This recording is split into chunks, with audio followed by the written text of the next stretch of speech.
আচ্ছা, এখন দেখো প্রথমে একটি প্রশ্ন হচ্ছে এরকম, দেখাও যে গামা হাফ সমান রুট ওভার পাই। তাহলে এটা প্রমাণ করার জন্য প্রথমে আমাদের জানতে হবে যেটা আমরা জানি, বলো এটা ইন্টিগ্রেশন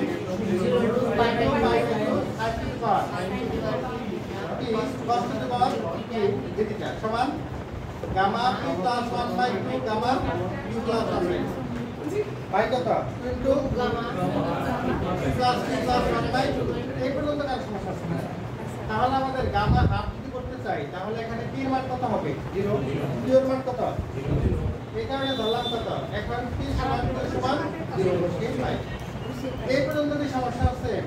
এটা কিন্তু একবারে 1 লেখা যায়, তাই না? কারণ পি এর মান কত? 0। একবার 1 লিখতে পারতাম না, এটা লিখতে পারতাম। আর ডান পাশে কত হবে বলতো? গামা কত পি প্লাস পি মানে কত?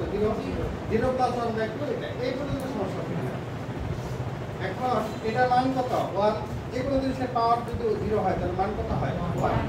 এটার মান কত? 1।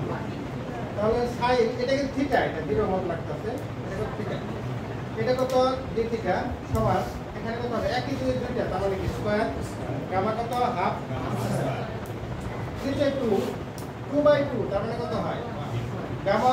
এটা দেখো এটাকে থিটার সামনে কেটে এর সামনে কত হয়? এই পর্যন্ত কি সমস্যা আছে? সমান এখানে কত হবে? তো গামা কত হাফ স্কয়ার, এখানে কত হবে? Gamma half square 2 into gamma 1 এর মান কত? 1। ইচ্ছা করলে এই 2টাকে আর ইকুয়াল করতে পারি, তাহলে 2। আর এখানে কত? পাই বাই 2 মাইনাস কত?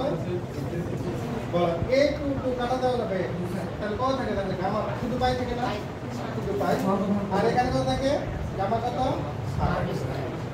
গামা হাফ যদি থাকে তাহলে আমরা এটা কত লিখতে পারি বলতো? গামা হাফটা হাফ স্কয়ার সামনে নিয়ে গেলাম, সামনে নিয়ে যে তাহলে কত লিখতে পারি?